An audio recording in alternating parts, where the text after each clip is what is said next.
கிருபையில் ஐஸ்வர்யம் உள்ளவரே, உம்மை நன்றியோடு நாங்கள் துதிக்கிறோம் ஆண்டவரே. ஒருவரும் சேரக்கூடாத ஒளியில் வாசம் பண்ணுகிறவரே, உம்மை நன்றியோடு நாங்கள் ஸ்தோத்திரிக்கிறோம் ஆண்டவரே.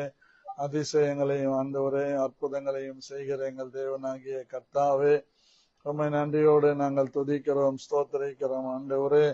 ஒருவராக பெரிய காரியங்களை செய்கிற உம்முடைய நாமத்தை நாங்கள் உயர்த்துகிறோம்.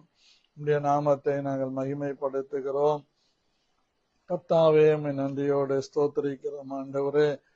கிருபையில் ஐஸ்வர்ய சம்பன்னராகிய உம்முடைய பாதங்களை முத்தம் செய்து அப்பா பிதாவே என்று கூப்பிட பண்ணுகிற புத்திர சுவிகாரத்தின் ஆவியின் நிறைவோடு உம்மை ஸ்தோத்திரித்து உம்முடைய நாமத்தை நான் மகிமைப்படுத்துகிறேன் ஆண்டவரே. நீர் எங்கள் ராஜாதி ராஜாவாக தேவாதி தேவனாக கர்த்தாதி கர்த்தராக இருக்கிறபடியால் உம்மை நன்றியோடு ஸ்தோத்திரிக்கிறோம்.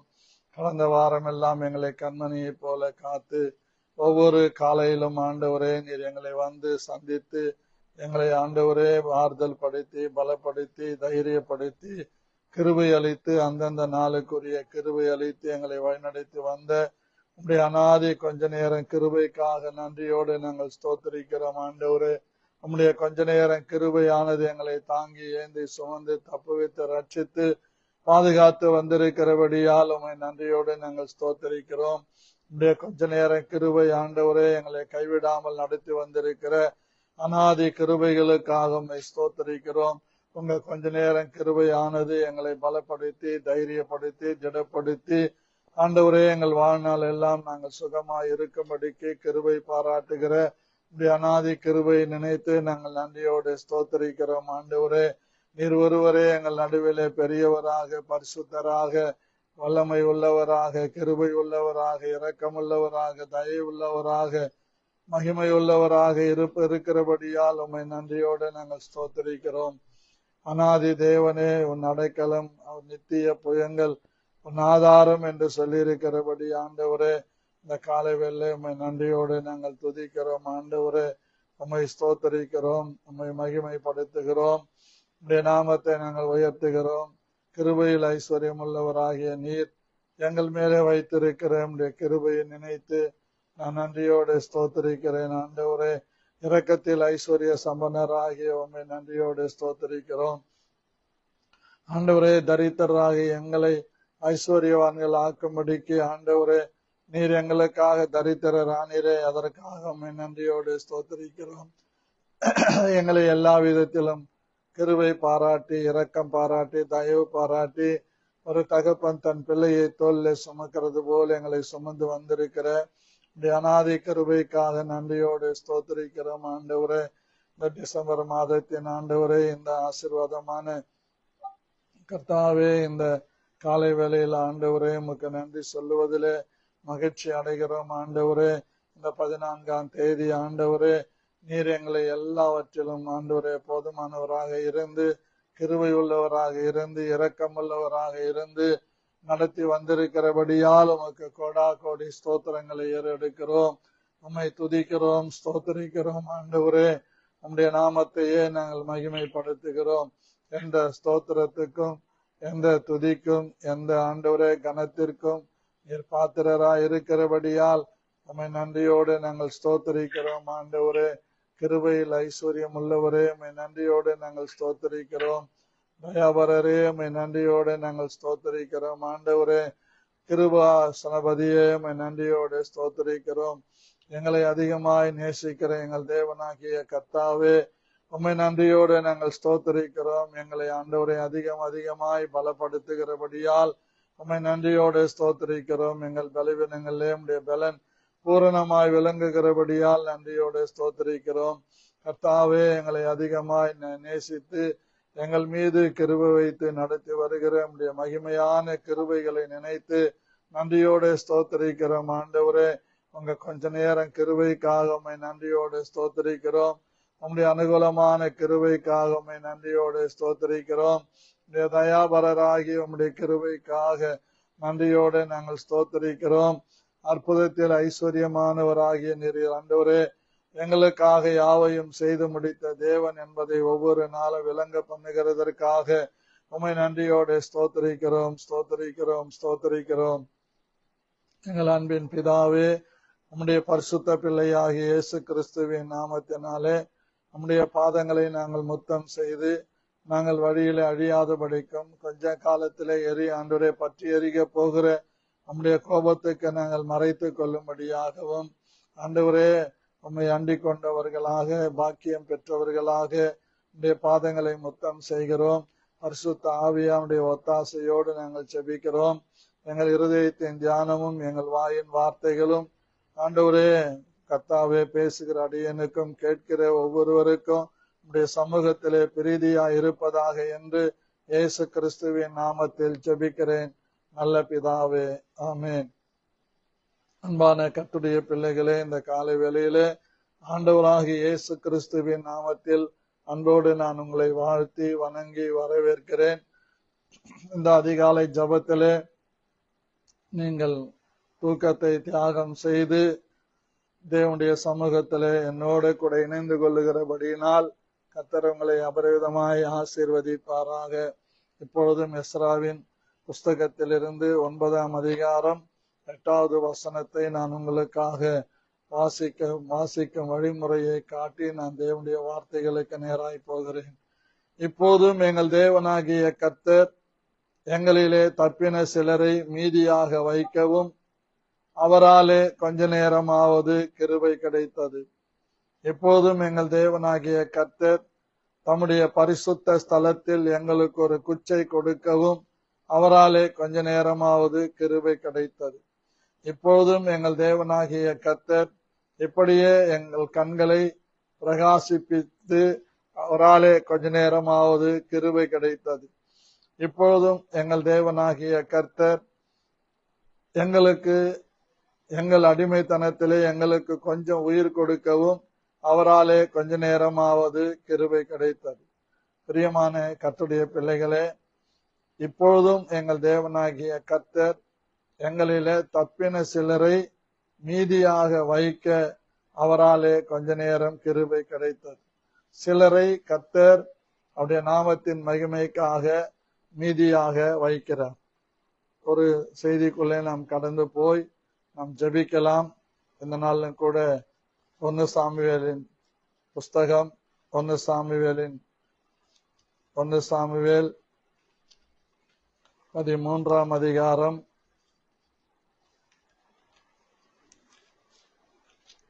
1 சாமுவேல்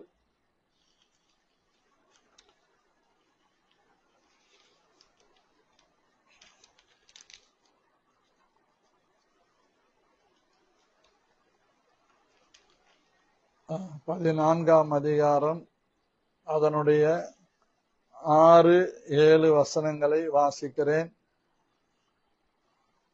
தப்பின சிலரை மீதியாக வைக்க கொஞ்ச நேரமாவது கிருபை கிடைத்தது.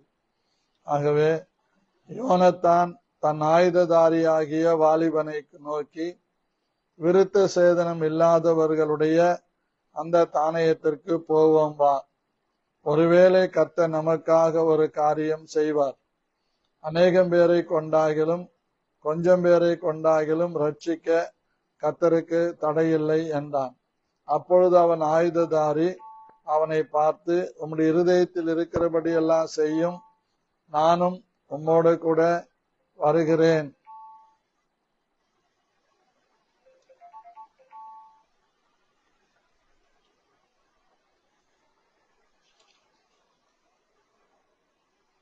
அப்பொழுது அவன் ஆயுததாரி அவனை பார்த்து, உம்முடைய இருதயத்தில் இருக்கிறபடி எல்லாம் செய்யும், அப்படியே போம்.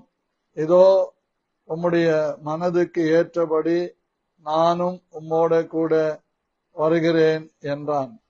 அன்பான கர்த்தருடைய பிள்ளைகளே, இஸ்ரவேல் ஜனங்கள் ராஜா வேண்டும் என்று கேட்டபோது கர்த்தர் பென்யமீன் கோத்திரத்தானாகிய கீசின் மகனாயிருந்த சவுலை அவர்கள் மேலே ராஜாவாக அபிஷேகம் பண்ண வைக்கிறார். அருமையான தீர்க்கதரிசி சாமுவேல் ஐயா அந்த அபிஷேகத்தை பெற்று அவர் சொன்ன காரியங்கள் எல்லாம் செய்து முற்பட அவன் பிரயத்தனம் செய்து கொண்டிருக்கிற நேரத்திலே இங்கே ஜனங்கள் மிகவும் பாதிக்கப்பட்டு சங்கடப்பட்டு கொண்டிருக்கிறார்கள். எப்படி என்றால், இந்த பெலிஸ்தியர்கள் மேலே சத்துருக்கள் யுத்தம் செய்ய வந்தபோது எல்லாரும் போய் ஒளிந்து கொண்டாங்க. எங்கெல்லாம் ஒளிஞ்சு கொண்டாங்க பாருங்க. பெலிஸ்தர் இஸ்ரவேலோடு யுத்தம் பண்ணும்படி 13ஆம் அதிகாரம் 5வது வசனம் 6வது வசனம் வாசிக்கிறேன்.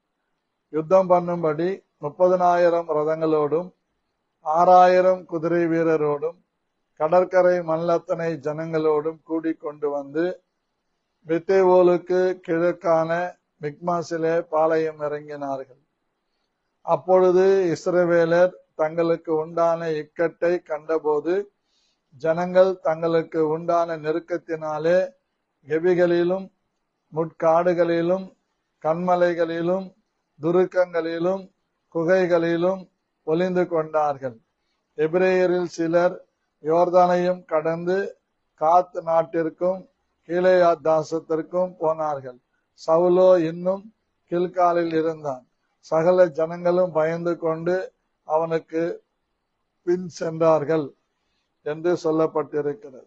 தங்களுக்கு இக்கட்டும் நெருக்கமும் வந்தபோது ஜனங்கள் எல்லாரும் எத்தனை இடங்கள்ல ஒளிந்து கொள்றாங்க பாருங்க.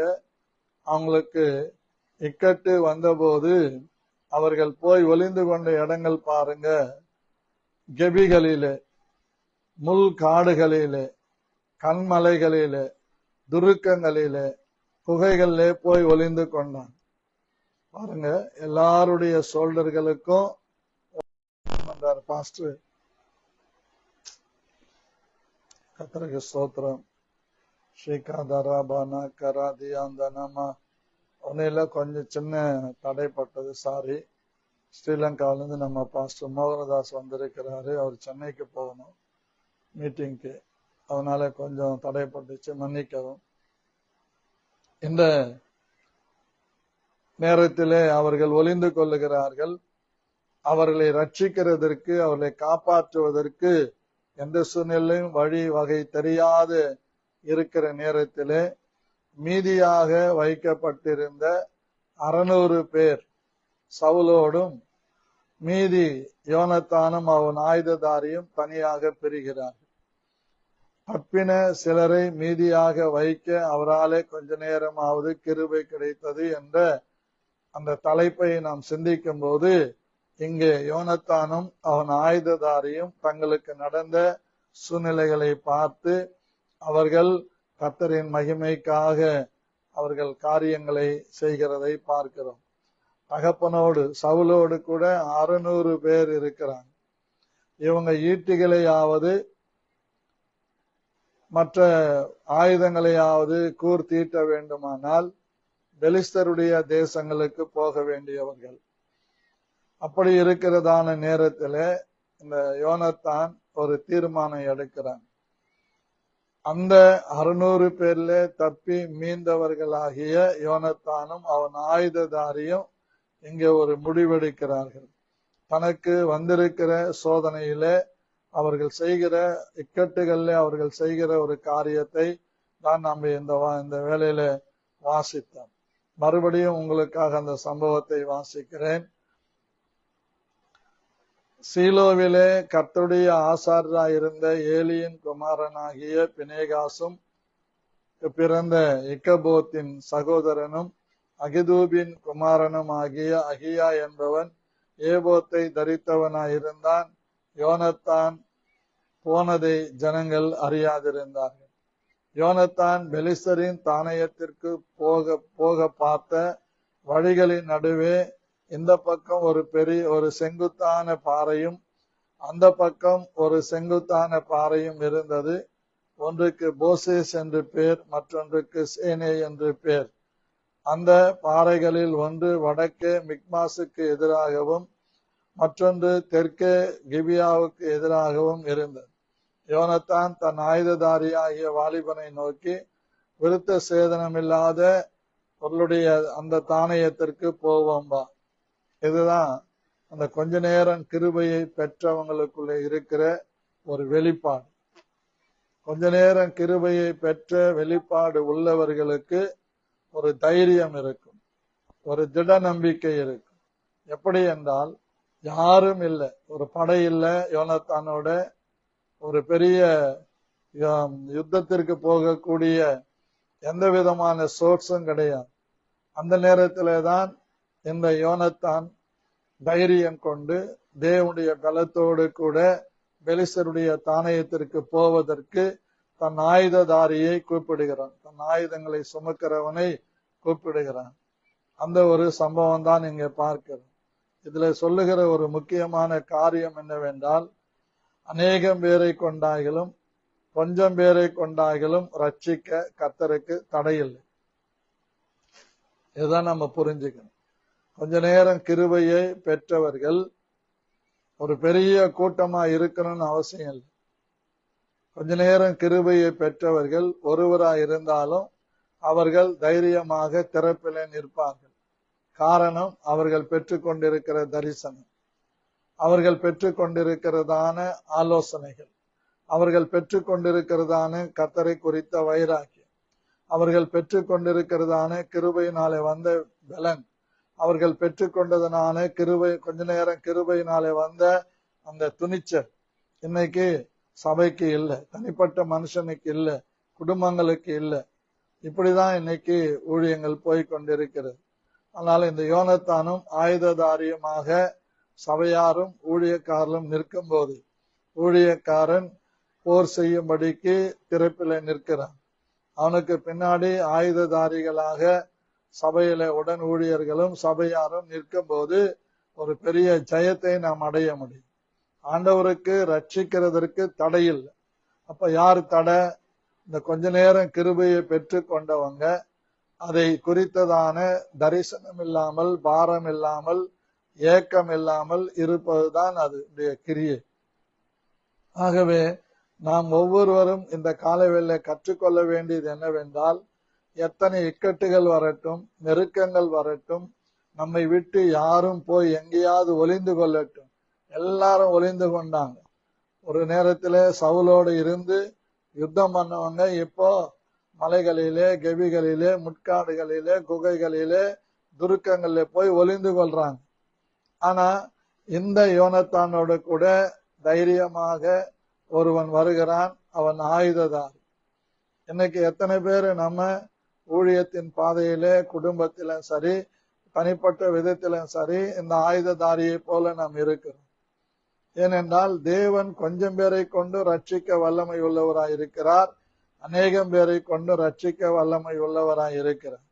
ஆகவே கொஞ்சம் பேரை கொண்டு ரட்சிக்கிற தேவன் இந்த 2 பேரை கொண்டு பெலிஸ்தரை முறியடித்து இஸ்ரவேலரை ரட்சிக்கிறதற்கு தேவன் தீர்மானிக்கிறார். என்ன அருமையான வார்த்தை பாருங்க. போர் செய்கிறதற்கான ஆயுதங்கள் ஜனங்களிடத்திலே இல்லை, சவுலிடத்திலேயும் யோனத்தானிடத்தில்தான் ஆயுதங்கள் இருந்தது. மற்றவங்க எல்லாம் என்ன செஞ்சாங்க? 13ஆம் அதிகாரத்தை நீங்க முழுவதும் படிச்சீங்கன்னா, கொழு விரும்புகளையும் உருளைகளையும் கொண்டு போய், அவர்கள் கடப்பாறைகளையும் கொண்டு போய் என்ன பண்ணாங்க? ஆயுதங்களாக அடிக்கிறாங்க. கர்த்தருக்கு ஸ்தோத்திரம்.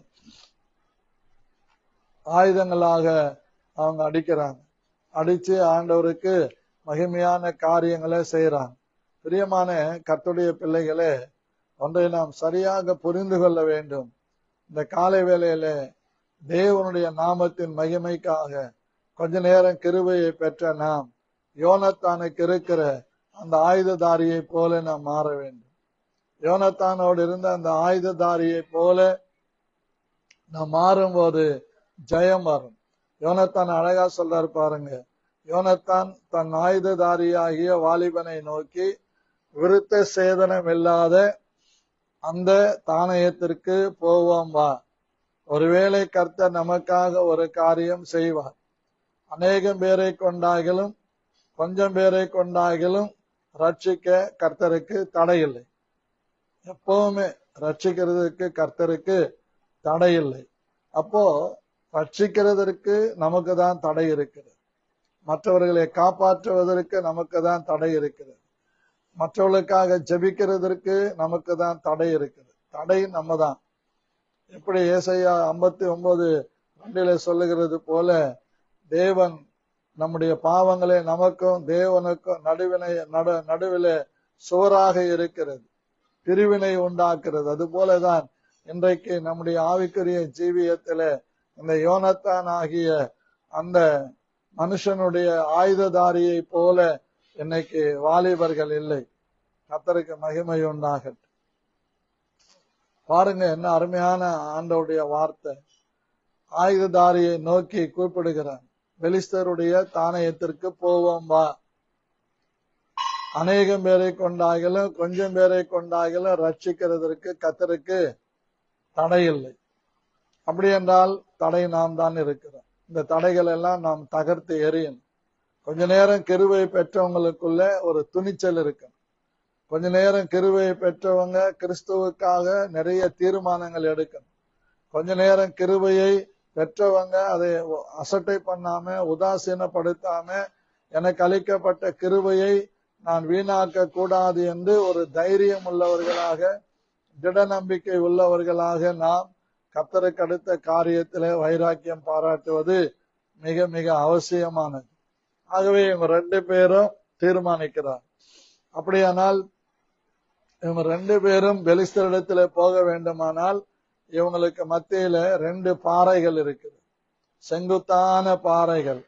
அவைகளை ஏறிதான் எதிரிகளிடத்துல போக முடியும். 4வது வசனத்துல பாருங்க, யோனத்தான் பெலிஸ்தரின் தானயத்திற்கு போக பார்த்த வழிகளின் நடுவே இந்த பக்கம் ஒரு செங்குத்தான பாறையும் அந்த பக்கம் ஒரு செங்குத்தான பாறையும் இருந்தது. ஒன்றுக்கு போசேஸ் என்று பேர், மற்றொன்றுக்கு சேனே என்று பேர். 2 செங்குத்தான பாறைகள். இந்த 2 செங்குத்தான பாறைகளை அவர்கள் ஏறிதான் பெலிஸ்தருடைய தானயத்திற்குள்ளே போக வேண்டும். அப்படி என்றால் இங்கே நாம் கற்றுக்கொள்ள வேண்டிய முக்கியமான காரியம், எந்த தடை வந்தாலும், எந்த செங்குத்தான பாறைகள், அதாவது போசேஸ் வந்தாலும் சேனே வந்தாலும் அதையெல்லாம் மாற்றி தடையெல்லாம் உடைத்து கொண்டு தேவனுடைய நாமத்தின் மகிமைக்காக எழும்ப வேண்டும். அப்படி எழும்ப வைக்கிறது தான் கொஞ்ச நேரம் கிருபை. இந்த கொஞ்ச நேரம் கிருபையை பெற்ற யோனத்தான் தன் ஆயுததாரிக்கும் அதை பகிர்ந்து கொடுக்கிறார். அந்த பெலிஸ்தருடைய தானயத்திற்கு போவோம் வா என்று அந்த வாலிபனை கூப்பிடுகிறான். அந்த வாலிபனுக்கு பேர் இல்லை, அந்த வாலிபனுக்கு தகப்பன் யாருன்னு சொல்லல, அந்த வாலிபன் எப்படி இருப்பான்னு சொல்லல.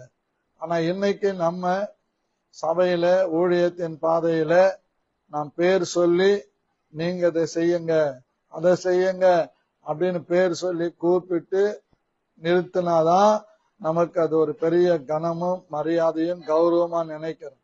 ஆனா இந்த வேலைக்காரனுக்கு, இந்த ஆயுததாரிக்கு எந்த பேரும் அங்க சொல்லல. அவனும் பேர் பிரஸ்தாபத்தை சொல்லி கூப்பிடல, ஒரே ஒரு வார்த்தை கூப்பிட்டான். அந்த விருத்த சேதனம் இல்லாத அந்த பெலிஸ்தருடைய தானயத்திற்கு போவோம் வா.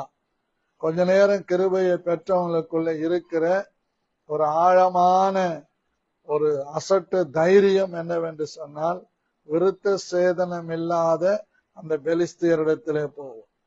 அப்போ விருத்த சேதனம் இல்லாதவர்களை அவன் பலவீனப்படுத்துகிறான்.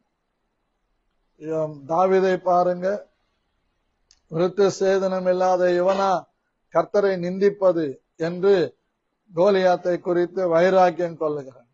விருத்த சேதனம் இல்லாதவன் என்று சொன்னவுடனே அவனை பலவீனப்படுத்துகிறான். தன் மனதளவில் அவனை பலவீனனாக பார்க்கிறான். எப்பவுமே இந்த கொஞ்ச நேரம் கிருபையை பெற்றவங்க தனக்கு முன்னாடி வருகிற எவ்வளவு செங்குத்தான பாறையா இருந்தாலும் அதை நினைத்து அதை பார்த்து பயந்திருக்க மாட்டான்.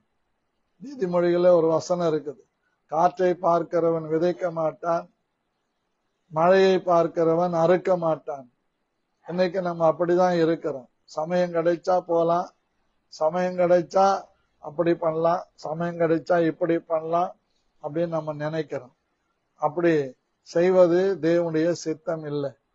ஆகவே அருமையான கர்த்தருடைய பிள்ளைகளே, இந்த காலவேளை நாம் சரியாக புரிந்து கொள்ள வேண்டும். இந்த கொஞ்ச நேரம் கிருபையை நாம் எந்த விதத்திலும் விருதாவாக்க கூடாது, வீணாக்க கூடாது. நாம் பெற்றுக்கொண்ட அந்த கொஞ்ச நேரம் கிருபைய தைரியமா செயல்படுத்தணும். எந்த சூழ்நிலையும் கர்த்தருக்கு மகிமை உண்டாகட்டும். ஜான் வெஸ்லி என்கிற ஒரு மிஷனரி குறித்து உங்களுக்கு தெரியுமா தெரியாதா தெரியாது. ஆனால் அவரு இந்தியாவில வந்து சபைகளை ஸ்தாபித்திருக்கிறார். அவர் ஊழியத்திற்கு புறப்பட்டு வரும்போது அவருடைய மனைவி பாத்திரங்களை கழுவின சாக்கடை தண்ணியை கொண்டு வந்து அவர் மேல ஊத்துவாங்களாம். ஆனா அவரு ஏற்கனவே ஒரு ட்ரெஸ் எல்லாம் வேற இடத்துல ஆயத்தப்படுத்திட்டு அங்க போய் மறுபடியும் ஸ்நானம் பண்ணி அங்க உடைகளை மாற்றிக்கொண்டு தன் தகப்பனுடைய கல்லறையின் மேல நின்று இயேசுவை அறிவிப்பார். அந்த வேல்ஸ் தேசத்திலே ஒரு பெரிய எழுப்புதலுக்கு காரணமா இருந்தவர் ஜான் வெஸ்லி. அன்பான கர்த்தருடைய பிள்ளைகளே, இப்படி தேவனுக்காக அந்த கொஞ்ச நேரம் கிருபையை பெற்றவங்க எதையாகிலும் செய்ய துணிவாங்க. அவங்க போசேஸை பார்த்து பயப்பட மாட்டாங்க, சேனேவை பார்த்து அச்சப்பட மாட்டாங்க. இந்த செங்குத்தான பாறைகள் இருக்குதுன்னு யோனத்தான் யோசிக்கல.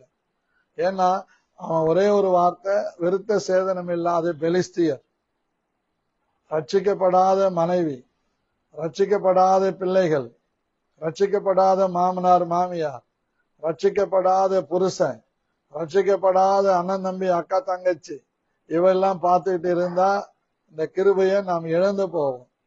அதெல்லாம் பார்க்கவே கூடாது.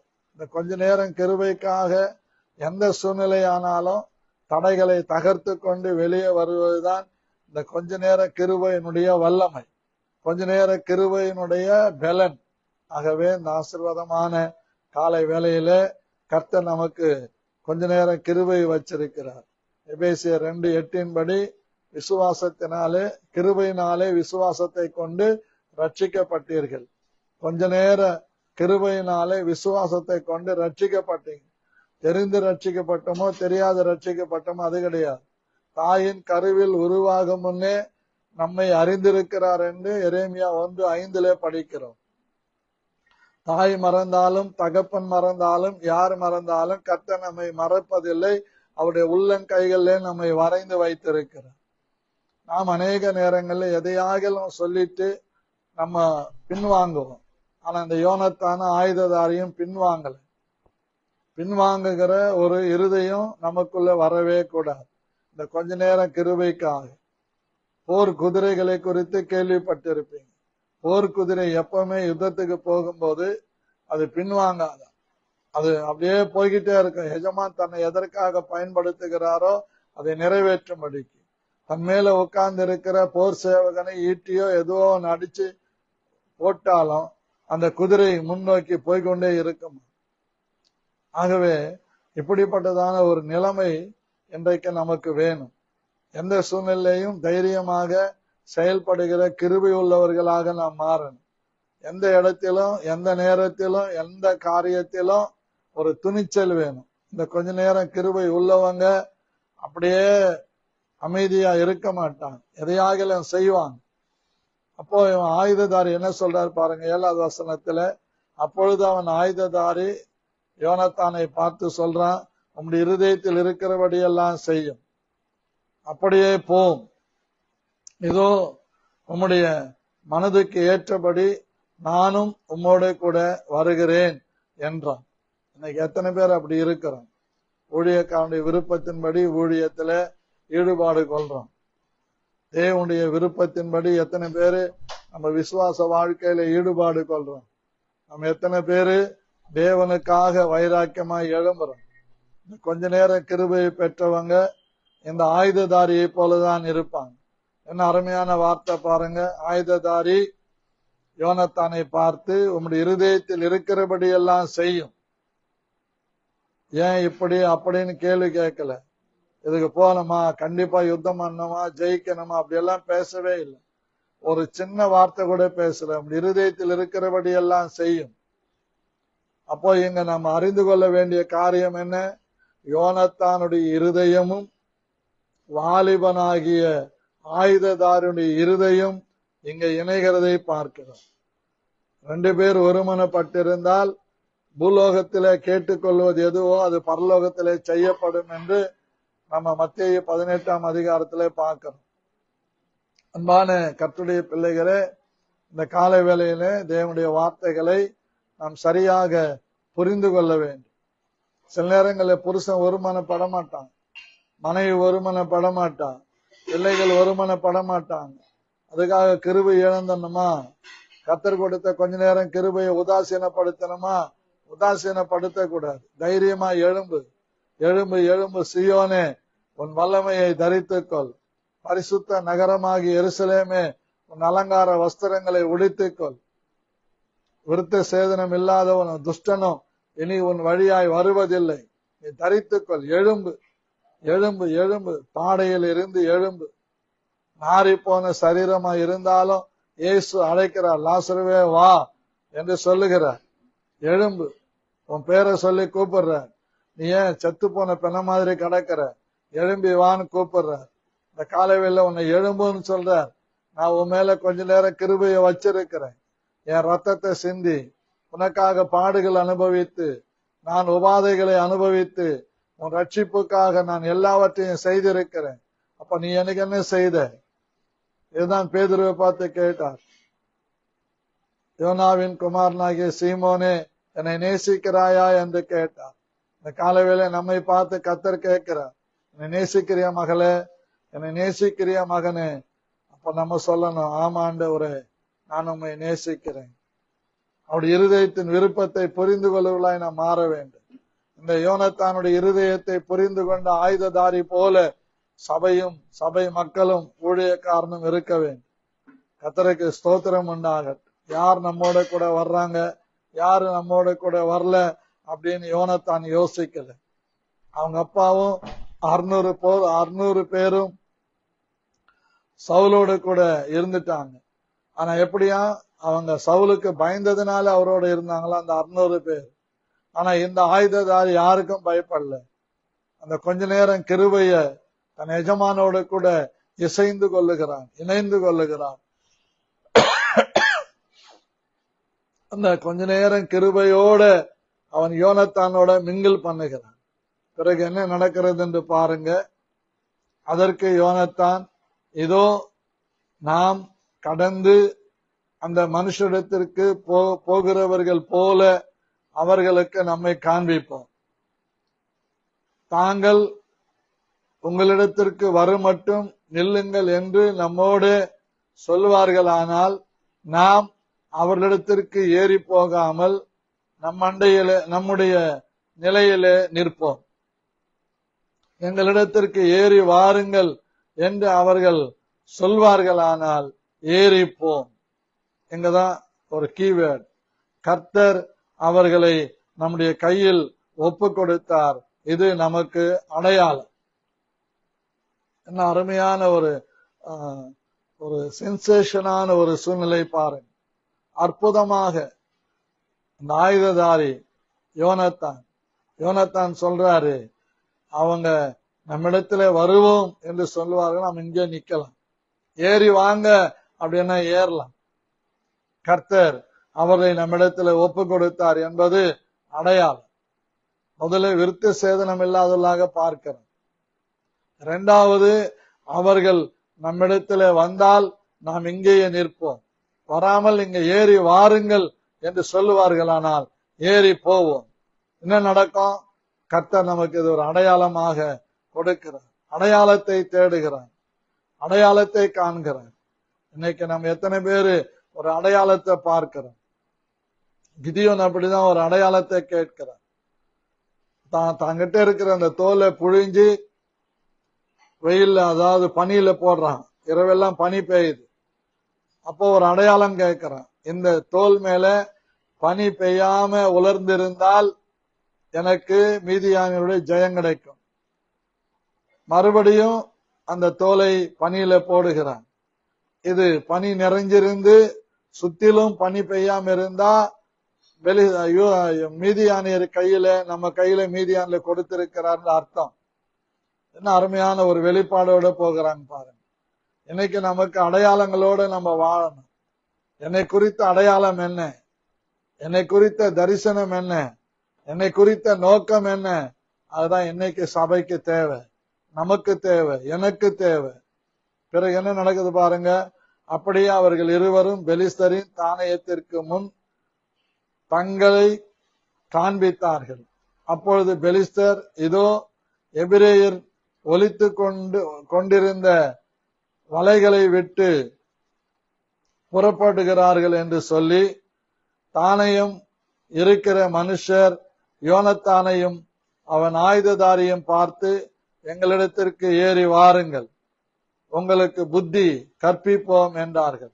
அப்பொழுது யோனத்தான் தன் ஆயுததாரியை நோக்கி, என் பின்னாலே ஏறி வா, கர்த்தர் அவர்களை இஸ்ரவேலின் கையிலே ஒப்பு கொடுத்தார் என்று சொல்லி யோனத்தான் தன் கைகளாலும் தன் கால்களாலும் தவழ்ந்து ஏறினான். பனைமரம் ஏறுற மாதிரி ஏறினான். அவன் ஆயுததாரி அவன் பின்னாலே ஏறினான். அப்பொழுது அவர்கள் யோனத்தானுக்கு முன்பாக மடிந்து விழுந்தார்கள். அவன் ஆயுததாரியும் அவன் பின்னாலே வெட்டி கொண்டே போனான். யோனத்தானும் அவன் ஆயுததாரியும் அடித்த அந்த முந்தின அடியிலே ஏறக்குறைய 20 பேர் அரையேர் நிலமான விசாலத்திலே விழுந்தார்கள்.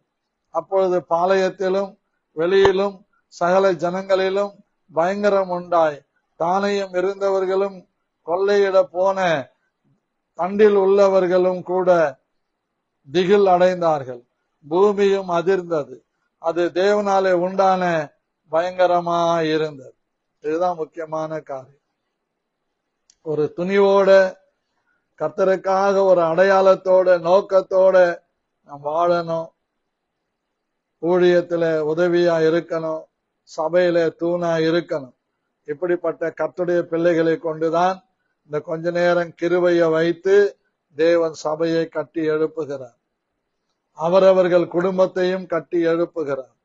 யோனத்தானும் அவன் ஆயுததாரியும் சாகலை.